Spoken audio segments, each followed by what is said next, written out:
Mm.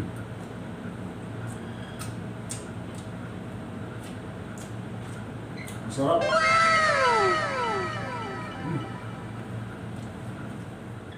Okay mga katambayan, welcome back. Ngayon naman tuturuan ko kayo kung paano gumawa ng paratha. Pagkain ito ng mga Indian. So, parang kung sa atin ay pandesal. Pero kagandahan nito, 4 lang ingredients nito. Kaya madaling gawin. Gamit tayo ng harina. Siyempre, asin, pampalasa, at tubig. At mamaya, lalagyan rin natin ng melted butter. Kaya mga katambayan, tara, samahan niyo ako kung paano natin gagawin ito.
kumain ng mga pagkain ng mga ibang lahi. Pero mas masarap kung alam natin kung paano linuto. Hindi ko sinabing marami pagkain nila. Ang sabi ko lang, mas masarap pag alam natin kung paano niluto yung kinakain natin, mga tambayan. Kaya try nyo to.